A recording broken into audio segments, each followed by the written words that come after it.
గురువుగారు అన్ని మాసాలలో గల చాలా పవిత్రమైంది, విశిష్టమైన మాసం ఏదైనా ఉంది అంటే అది శ్రావణ మాసం. అవును. మనకి శ్రావణ మాసం వచ్చింది అంటే ఆడవాళ్ళకి ఒక పెద్ద పని. చేతి నిండా పండుగలే ఉంటాయి కాబట్టి స్టార్టింగ్ అసలు శ్రావణ మాసం ఎప్పుడైతే స్టార్ట్ అయిందో ఎండింగ్ వరకు ఆ పండుగ, ఈ పండుగ, ఈ రోజు, ఆ రోజు అని చెప్పేసి మనకి హడావుడి అనేది ఉంటూనే ఉంటుంది. అలాగే ఈ శ్రావణ మాసంలో వచ్చే రెండో శుక్రవారం రోజు వరలక్ష్మి వ్రతం కాబట్టి మరి ఆ రోజు వరలక్ష్మి వ్రతం రోజు సౌభాగ్యవంతంగా వ్రతం చేసుకుంటారు. మరి ఆ రోజు ఏం చేస్తే బాగుంటుంది అంటారు?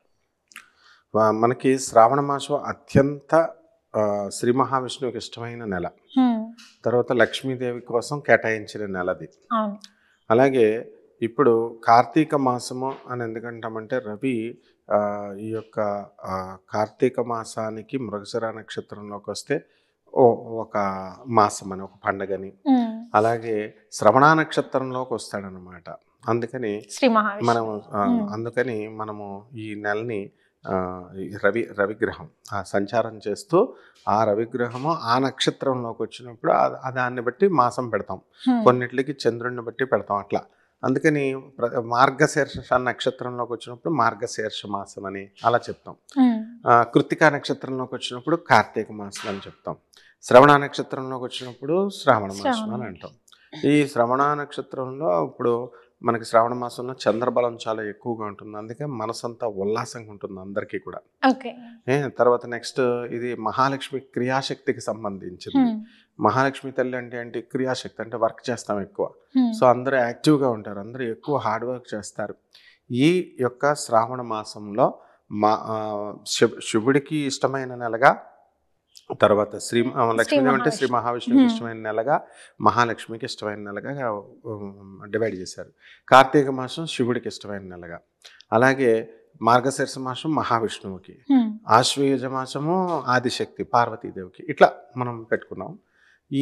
దీంట్లో రోజున వరలక్ష్మి వ్రతము మనం పౌర్ణమికి ముందు వచ్చే శుక్రవారం నాడు వరలక్ష్మి వ్రతం చేస్తాం. అలాగని ఆ రోజే అడ్డంకులు వచ్చిన వాళ్ళు మరి ఏం చేయాలండి, మాకు అడ్డంకులు కుదరదు కదండి అన్న వాళ్ళకి ఏదో ఒక శుక్రవారం 4 వారాల్లో ఎప్పుడైనా చేసుకోవచ్చు. అది కాకుండా మళ్ళీ మనకి మంగళవారాలు వస్తాయి. ఆ మంగళవారాలు మంగళగౌరి వ్రతాలు చేస్తాం. ఏ మంగళవారమైనా చేయొచ్చు. ఫస్ట్ మంగళవారం అని కాకుండా మనకి శ్రావణ మాసంలోని ఏదో ఒక మంగళవారం రోజు చేయొచ్చు అనమాట. అయితే ఇప్పుడు మనకి ఈ వరలక్ష్మీదేవి గురించి మనం మాట్లాడుకుంటున్నాం కాబట్టి ఫస్ట్ అసలు లక్ష్మి అంటే అందరూ ఏమనుకుంటారంటే డబ్బు అనుకుంటారు. కాదనమాట, అష్టలక్ష్ములని అందుకే మనం చెప్తాం. మహాలక్ష్మి అష్టలక్ష్మి అని ఎందుకు అంటామంటే వరలక్ష్మి అని, వరాలు ఇచ్చేటటువంటి తల్లిని వరలక్ష్మి అన్నాం. మహాలక్ష్మి అంటే సాక్షాత్తు ఆదిపరాశక్తి శ్రీ మహావిష్ణువు యొక్క భార్య ఆదిలక్ష్మి అంటాం, మూలశక్తి ఆమె అని. తర్వాత మనం ధాన్యలక్ష్మి, అష్టలక్ష్ములు ఏమంటాం, సంతానలక్ష్మి, గజలక్ష్మి, వీరలక్ష్మి, వీర్యలక్ష్మి, విజయలక్ష్మి, ఇలా అన్ని లక్ష్ములు మనం చెప్తాం. అంటే లక్ష్మి అంటే ఏంటంటే సంపద, ఆరోగ్యంగా ఉండడం కూడా ఒక లక్ష్మీదేవి యొక్క అనుగ్రహమే.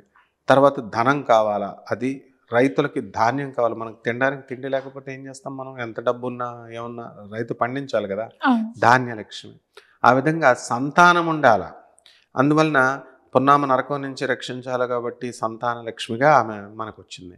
విజయం ఉండాలా, ఏదైనా పనిలో సక్సెస్ రావాలి. అంతేగాని అస్తమానం ఫెయిల్యూర్ అయితే మనం బాగుండదు, సూసైడ్ చేసుకొని చచ్చిపోవాలనిపిస్తుంది. అందుకని నిత్య ఉత్సాహం కోసం మనకి విజయలక్ష్మిని ఇస్తుంది.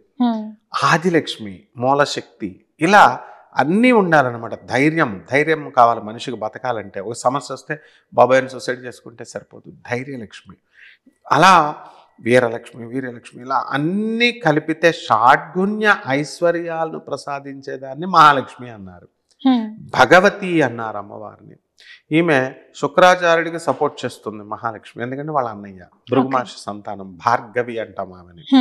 శ్రీ మహావిష్ణువేమో మనకి బృహస్పతిని సపోర్ట్ చేస్తాడు. ఒకానొక సమయంలో శుక్రుడు ఈ యొక్క బృహస్పతి ఇద్దరు దెబ్బలాడుకుంటుంటే ఆయన బ్రహ్మాస్త్రం వేయబోతాడు.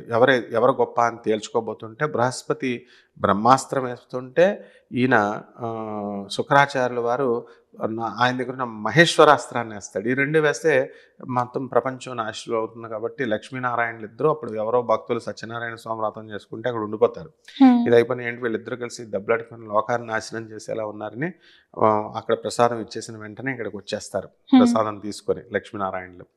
విచిత్రం ఏమిటంటే మహాలక్ష్మి తల్లి అప్పుడు నేను నిన్ను తొక్కేస్తానని చెప్పేసి బృహస్పతి పైన అస్త్రాన్ని సంధిస్తుంది. ఏంట్రా మీరిద్దరు ఇలా దెబ్బలాడుకుంటున్నారు, లోక కళ్యాణం చేయాలా, లోక కళ్యాణం కోసము నిదానంగా ఉండడమే గురుత్వం అని జ్ఞానాన్ని ప్రసాదించిందనమాట. ఎవరికి? గురువులకే జ్ఞానాన్ని ప్రసాదించింది. దేవతల గురువైన బృహస్పతికి, రాక్షసుల గురువైనటువంటి శుక్రాచార్యుల వారిద్దరికీ కూడా మహాలక్ష్మి తల్లి గురువు.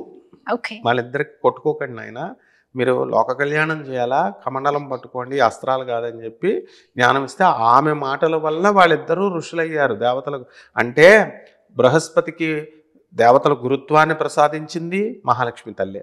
రాక్షసులకి శుక్రాచార్యుడికి ఈ ఆచార్య పదవిని రాక్షసుల గురుత్వం ప్రసాదించింది మహాలక్ష్మి తల్లి. అంటే మహాలక్ష్మి లేనిదే ఏదీ లేదనమాట. కాబట్టి వరాలు ఇచ్చే తల్లి కాబట్టి ఆమె కోసం కేటాయించారు ఈ వరలక్ష్మి వ్రతం. ఆ రోజున స్త్రీలందరూ కూడా, స్త్రీలంటే మగవాళ్ళు కూడా చేసుకోవచ్చు, ఉదయమే తెల్లవారుజామున లేవాలా, తలంటు స్నానాలు చేసుకోవాలా, అంతకు ముందు రోజునే ఇల్లంతా కడుక్కొని దేవుడి సామాను కడుక్కొని రెడీగా పెట్టుకోవాలా, అలసిపోతారు కాబట్టి. తర్వాత శుభ్ర వస్త్రాలు ధరించాలి. పోనీ కొత్త బట్టలు పట్టు వస్త్రాలు కట్టుకునే స్తోమత ఉన్న వాళ్ళు చేసుకోవచ్చు.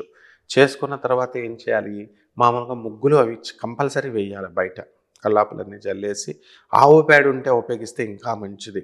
వేసిన తర్వాత లోపల మనము ఆ దేవుడి దగ్గర తుడిచేసుకున్న చోట ఒక ఈ తెల్ల గుడ్డ టవల్ వేసి దానిపైన సేరుంపావు బియ్యం పోసి దాని మీద తమలపాకులు పెట్టి పంచలోక పాలకులు, తర్వాత అష్టదిక్పాలకులు, నవగ్రహాలు వీటిని మనం పెట్టుకొని సత్యనారాయణ స్వామి వ్రతంలో ఎలా చేస్తామో అలాగా, కుదరనప్పుడు పంచలోక పాలకులు. వినాయకుడిని కంపల్సరీ మనము పసుపు వినాయకుడిని తయారు చేసి విఘ్నాలు లేకుండా పెట్టుకోవాలి.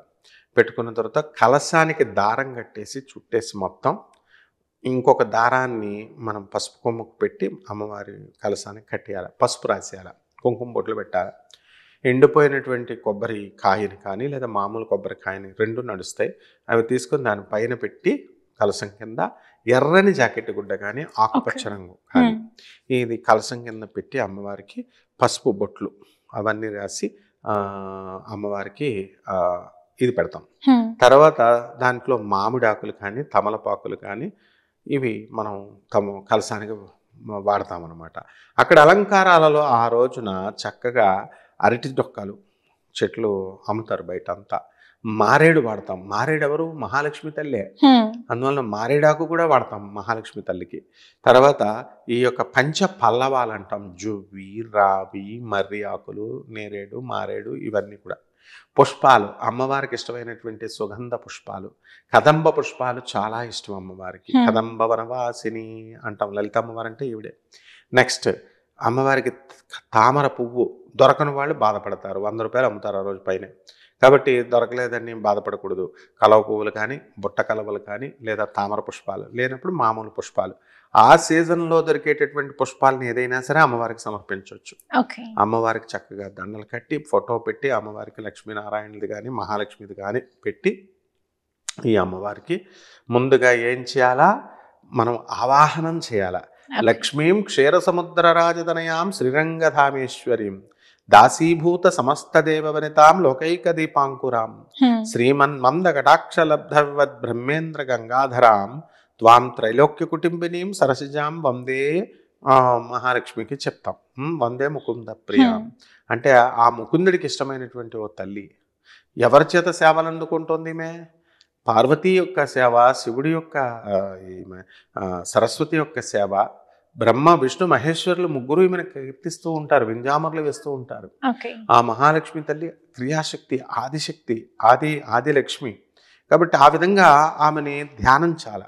ధ్యానించిన తర్వాత ఓం శ్రీం హ్రీం శ్రీం కమలే కమలాలయే ప్రసీద ప్రసీద శ్రీం హ్రీం శ్రీం ఓం మహాలక్ష్మి అయి నమః అని అమ్మవారిని ఆవాహనం చేయాలి.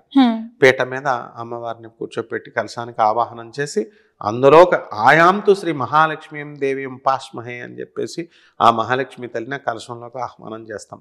ఆ కలశంలో ఏం వేయాలా?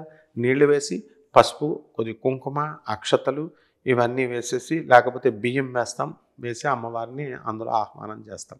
ఇంకొక పంచపాత్రలో వాటర్ తీసుకొని కలశం కింద దాంట్లో వాటర్ తీసుకొని ఆచమనం అది చేసి చక్కగా కూర్చొని పూజ మొదలు పెడతాం. ఆచమనం చేయాలా. ఓం కేశవాయ స్వాహ, నారాయణ స్వాహ, మాధవాయ స్వాహ. లోపలంతా కూడా శుద్ధి అయిపోతుంది. అయిపోయిన తర్వాత ముందుగా నీళ్ళన్నీ మన మీద, దేవుడి వస్తువుల మీద, అన్నిటి మీద చల్లాల. అపవిత్ర పవిత్రో వా సర్వావస్థాం గతోపి వా స్మరేత్ పుండరీకాక్షం సబాహ్యాభ్యంతర శుచి. మొత్తం అంతా శుచి అయిపోవాలా, నేను పవిత్రుడిని అవ్వాలి అనే భావంతో చేస్తే పవిత్రత అవుతాం. గంగాల్ని లోపల ఆహ్వానిస్తాం. ఈ విధంగా అమ్మవారికి చక్కగా ఆ కలశంలోకి ఆహ్వానించిన తర్వాత పాద్యం సమర్పయామి, అర్ఘ్యం సమర్పయామి. షోడశోపచార పూజ మనం ప్రేక్షకులకు అందరికీ వచ్చు, ఆల్రెడీ ఉన్నాయి. అలా కుంకుమార్చన చేస్తూ గంధం సమర్పయామి, గంధం పెట్టాల. దీపం ఒత్తులు. మళ్ళీ ఇక్కడ డౌట్ రావచ్చు, ఏమండి ఏం ఒత్తులు అండి? ఏం డౌట్లు వద్దు. వైట్ ఒత్తులు, నెయ్యి కానీ, నువ్వుల నూనె కానీ, కొబ్బరి నూనె కానీ, ఈ 3 వాడుకోవచ్చు. అంటే ఇప్పుడు కొత్త యూట్యూబ్లో కొత్త నూనెలు చెప్తున్నారు, దీపాలు చెప్తున్నారు, కన్ఫ్యూజ్ అవుతున్నారు పాపం. ఈ 3 స్టాండర్డ్ వేసేసుకొని చక్కగా ఏది నచ్చితే అది. తర్వాత చక్కగా అమ్మవారి గంధము, పసుపు, కుంకుమ రాసి ముందు గణేష్ పూజ చేసేసి, తర్వాత ఓం ప్రకృత్యై నమః, వికృత్యై నమః, చంచలాయ నమః, మహాలక్ష్మి నమః, ఇలా 108 నామాలు ఉంటాయి. నామాలన్నీ చదివేసుకొని తర్వాత ఏం చేయాలా, ధూపం అగ్రాపయామి, ధూపం వేస్తాము. తర్వాత దీపాన్ని చూపిస్తాము. తర్వాత నైవేద్యం. మళ్ళీ ఈ నైవేద్యాల్లో కూడా కన్ఫ్యూజన్లు చాలా ఉంటాయి. అమ్మవారికి ఎక్కువ నైవేద్యాలు పెడితే ఎక్కువ వస్తుందేమో అని అనుకుంటాం. అవసరం లేదు. పాయసాన్న ప్రియ త్వక్స్తాప శ్లోక భయంకరి, పాయసాన్ని పెడితే సరిపోతుంది, అమ్మవారికి ఇష్టము. స్నిగ్ధౌదన ప్రియ, అమ్మవారికి అందులో ఆ పాయసంలో ఆవు నెయ్యి వేస్తే అది శుద్ధి అయిపోతుంది. ఆ విధంగా పులిహార ఇక వీళ్ళ ఇష్టం. తర్వాత బంధుమిత్రులందరినీ పిలుచుకుంటారు, బాగానే ఉంది. ఒకానొక సమయంలో బంధుమిత్రులందరినీ పిలుచుకోండి అని మనకి వరలక్ష్మి వ్రతంలో చెప్పాం. ఇప్పుడు ఎక్కువ మంది వస్తే అమ్మవారికి దేవుడికి కాన్సన్ట్రేషన్ తగ్గిపోతుంది. పాపం వీళ్ళకి టీ కాఫీలు ముందించారా, కూర్చోవాలి, ముచ్చట్లు. తర్వాత వచ్చిన వాళ్ళు ఏమో ఫోటోలు తీస్తారు, వాట్సాప్లో లోడ్లు, ఇంకా పూజ అవుతుంది, ఇంకా వాట్సాప్లో పంపుతూ ఉంటారు, స్టేటస్లు పెడుతూ ఉంటారు. ఇవన్నీ మానేసి చక్కగా కనీసం తర్వాత తీసుకోవచ్చు. పూజ అయిన తర్వాత హాయిగా అమ్మవారితో కనెక్ట్ అయిపోవాలి. మనం కనెక్ట్ అయిపోయినప్పుడు మన సోల్ వెళ్ళి అమ్మవారి సోల్లో కలవాలి. ఆ విధమైన అది నిజమైన పూజ అంటే. ఎప్పుడైతే ఇది అయిపోతుంది తర్వాత హారతిస్తాం. నైవేద్యాలు ఎన్నైనా పెట్టుకోండి, మీ ఇష్టం. తర్వాత మనం కొంచెం తీసుకొని బంధుమిత్రులందరితో తినొచ్చు, పేదవాళ్ళకి పంచాలి. వాయనం దానం ఇవ్వాలి. అంటే చుట్టుపక్కల ఉన్నటువంటి స్త్రీలు, మహిళలు ఎవరైతే పెళ్ళైనటువంటి వాళ్ళు ఉంటారో, లేదా కుమారులు ఎవరైతే ఉన్నారో అటువంటి వాళ్ళని తీసుకొచ్చి శనగలు, తమలపాకులు, పసుపు, కుంకుమ, ఒక్కడి ప్యాకెట్, ఒక్కలు ఇచ్చి వాయనం ఇస్తాం.